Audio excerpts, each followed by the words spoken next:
Hello everyone, आप सभी का स्वागत है हमारे यूट्यूब चैनल किदवई सर में। मैं आपका टीचर मोहम्मद अली किदवई आज आपको मैथ का चैप्टर प्रॉफिट एंड लॉस पढ़ाऊंगा। आज की इस वीडियो में मैं आपको प्रॉफिट एंड लॉस की कुछ ट्रिकी क्वेश्चन को समझाऊंगा। तो चलिए इस वीडियो को स्टार्ट करते हैं। वीडियो को स्टार्ट करने से पहले आप हमारे चैनल को सब्सक्राइब कर लीजिए और अगर इस वीडियो की क्वालिटी को हाई डाटा पे सेट कर देंगे तो आपको वीडियो क्लियर दिखेगा। हमारा एम ये है कि हम आपको ज्यादा से ज्यादा क्वेश्चन को सॉल्व कराएं जिससे आपका कॉन्सेप्ट क्लियर हो सके और एग्जाम में जब आप एग्जाम आप देने जाएं तो आपको उससे रिलेटेड क्वेश्चन मिले या वैसे ही क्वेश्चन मिले तो आप कर सकें। तो इससे पहले भी मैं प्रॉफिट एंड लॉस आपको पढ़ा चुका हूं, उसमें मैंने आपको सारे फॉर्मूले समझा दिए थे। आज के इस वीडियो में मैं प्रॉफिट एंड लॉस कुछ आपको ट्रिकी क्वेश्चन को समझाऊंगा जिससे आपका कॉन्सेप्ट क्लियर हो सके। तो चलिए इस वीडियो को स्टार्ट करते हैं। अब यह वाला क्वेश्चन देखेंगे, इसमें कह रहा है कि एक बेईमान व्यापारी अपना माल लागत मूल्य पर बेचने का दावा करता है लेकिन 1 किलोग्राम के लिए 960 ग्राम वजन का उपयोग करता है, तो उसका लाभ प्रतिशत ज्ञात करें।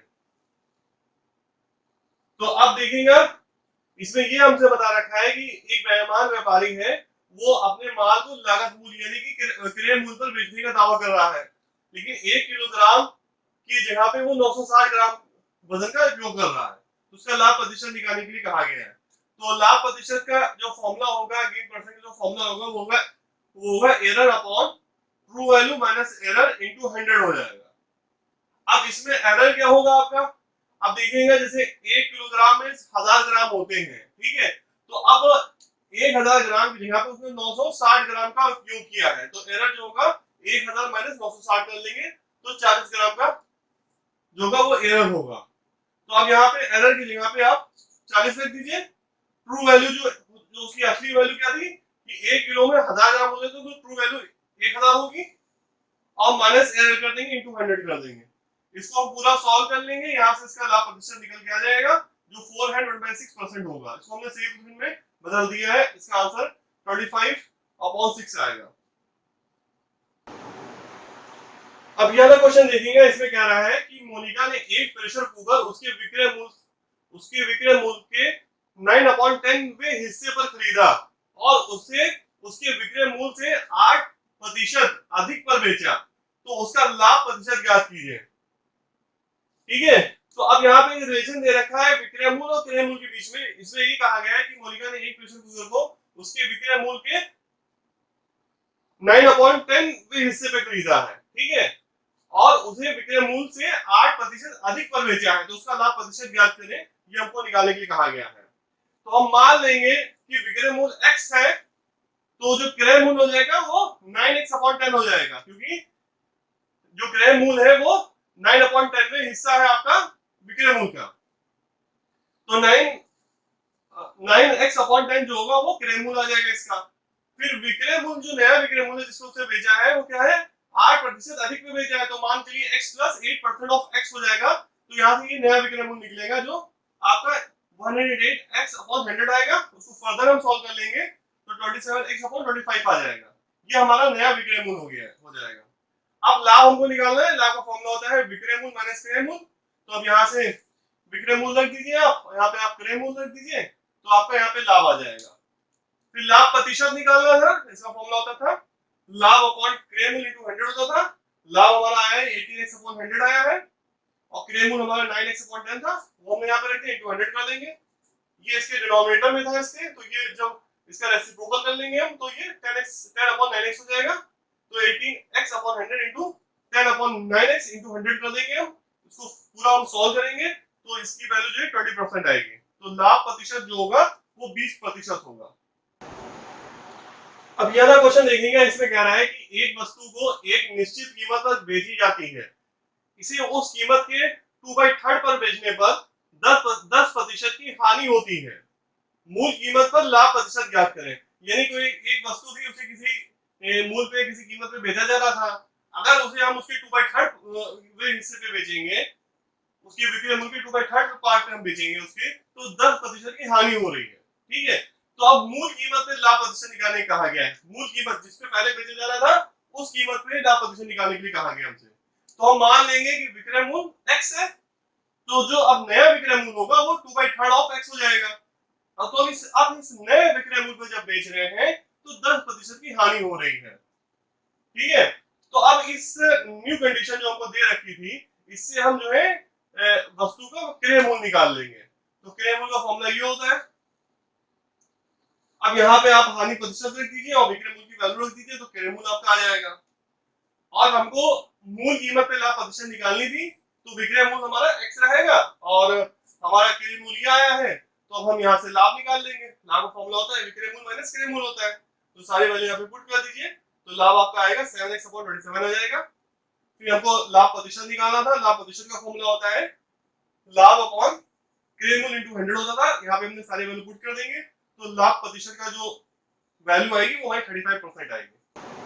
अब ये वाला क्वेश्चन देखेंगे, इसमें कह रहा है कि एक व्यापारी ने एक वस्तु को 20% की हानि पर बेचा।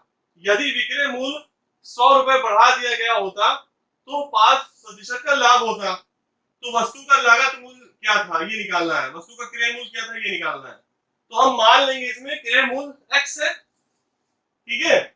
अब जब एक हमारा नियम होता है कि जब वस्तु को 20% हानि पर बेचा जाता है, तो जो विक्रय मूल्य होता है वो 100 माइनस 20% ऑफ क्रय मूल्य हो जाएगा, ठीक है। तो अब यहाँ पे देखिएगा कि जो विक्रय मूल्य होगा वो 80% ऑफ क्रय मूल्य हो जाएगा जब वस्तु को 20% हानि में बेच रहे हैं। तो जो विक्रय मूल्य हमारा आया वो 80% ऑफ क्रय मूल्य हो गया। अब दूसरी कंडीशन ये थी कि जब वस्तु को 5% लाभ पर बेचा जा रहा है, तब विक्रय मूल्य जो होगा वो 105% हो जाएगा क्रय मूल्य का, 100 प्लस 5% ऑफ क्रय मूल्य हो जाएगा। तो यहाँ पे 105% ऑफ क्रय मूल्य हो जाएगा यहाँ पे। अब यहाँ पे क्रय मूल्य जो हमारा था वो x था, तो 105% ऑफ x हो जाएगा, यहाँ पे 80% ऑफ x हो जाएगा।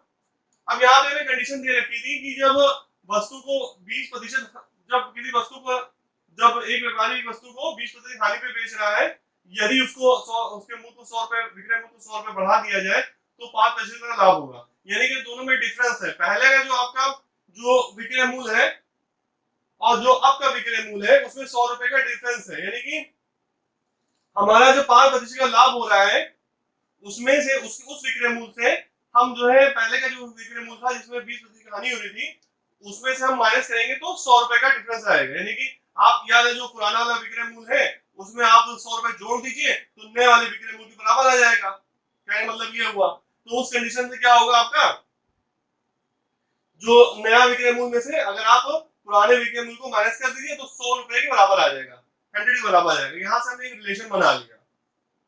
तो यहाँ पे जो आएगी वैल्यू 25% ऑफ x जो होगी वो 100 के बराबर हो जाएगा। तो इसको पूरा सॉल्व करेंगे तो x की वैल्यू 400 आएगी। तो यही जो क्रय मूल्य होगा, जो क्रय मूल्य हमारा जो होगा वो 400 रुपए आ जाएगा यहाँ से। अब यह क्वेश्चन देखेंगे, इसमें कह रहा है कि एक आदमी एक वस्तु को 25% के लाभ पर बेचता है। यदि उसने इसे 20% कम पर खरीदा होता और 10 रुपए 50 पैसे कम पर बेचा होता तो उसे 30% का लाभ होता। तो वस्तु का लागत मूल्य ज्ञात करें।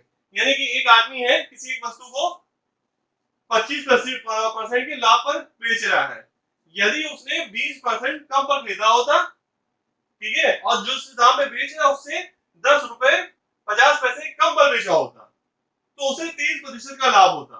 तो वस्तु का लागत मूल्य क्या है ये हमको निकालने की कहा गया है। तो हम मान लेंगे कि क्रय मूल्य x है, तो विक्रय मूल्य क्या होगा पहले कंडीशन में 125% ऑफ x हो जाएगा, जो हमने आपको रूल बताया था इससे पहले क्वेश्चन में। तो विक्रय मूल्य जो होगा वो 100 प्लस 25% ऑफ क्रय मूल्य हो जाएगा, यानी कि 125% ऑफ x हो जाएगा। इसको पूरा सॉल्व कर लेंगे तो 5x/4 आ जाएगा। फिर न्यू कंडीशन में कह रहा था कि अगर उसने 20% कम पर खरीदा होता, तो अब जो क्रय मूल्य होगा वो अब क्या होगा 100 माइनस 20% ऑफ x, जो ओरिजिनल वैल्यू थी उसकी वो हो जाएगा, तो 80% ऑफ x आ जाएगा। तो इसकी वैल्यू आएगी अभी 4x/5 आ जाएगी, इसको जब पूरा सॉल्व कर लेंगे। अब नया विक्रय मूल्य क्या होगा, अब नया विक्रय मूल्य जो आपका होगा उसमें 30% का लाभ हो रहा है, तो अब जो होगा 100 प्लस 30% ऑफ जो क्रय मूल्य होगा आपका, तो क्रय मूल्य ये 100 प्लस 30% ऑफ क्रय मूल्य हुआ, तो आपका ऊपर है 30% ऑफ क्रय मूल्य। क्रय मूल्य की वैल्यू 4x/5 है। तो यहाँ पे हम इसको रख देंगे तो इसको पूरा सॉल्व करेंगे जब, तो विक्रय मूल्य हमारा 26x/25 आ जाएगा। अब देखिएगा दोनों क्रय मूल्य आपके दे रखे हैं, एक पहली कंडीशन का अब दोनों विक्रय मूल्य हमने निकाल लिए। पहली कंडीशन का विक्रय मूल्य ये आया है हमारा और दूसरी कंडीशन से हमारा विक्रय मूल्य ये आया है। तो अब देखिए इसमें क्वेश्चन में ये कहा गया था कि अगर उसने 20% कम पर खरीदा होता और 10 रुपए 50 पैसे कम पर बेचा होता तो उसको 30% का लाभ होता। तो ये जो हमने दूसरा कंडीशन में जो विक्रय मूल्य निकाला है वो 30% हमने लाभ पे निकाला है। तो अब जैसे कि पहला वाला विक्रय मूल्य में से आप 10 रुपए 50 पैसे माइनस कर दीजिए तो ये नया वाला विक्रय मूल्य हमको मिलेगा। ये क्वेश्चन में कंडीशन हमको दे रखी थी, इस हिसाब से हमने सारी वैल्यू यहाँ पे पुट कर दिया। अब इसको 10 रुपीस 50 पैसे को हम इधर ले जाएंगे और 26x/25 को इधर लेके आ जाएंगे। फिर हम इसको पूरा सॉल्व कर लेंगे तो x की वैल्यू जो कि वो 50 आ जाएगी, 50 रुपीस आ जाएंगे। तो जो क्रय मूल्य होगा वो 50 रुपए आएगा। अब ये वाला क्वेश्चन देखिएगा, ये क्वेश्चन कुछ ट्रिकी क्वेश्चन है। तो इसमें देखेंगे, इसमें क्या रखा है कि एक आदमी ने 3000 रुपए में एक घोड़ा और एक गाड़ी खरीदी। उसने घोड़े को 20% के लाभ पर और गाड़ी को 10% की हानि पर बेच दिया।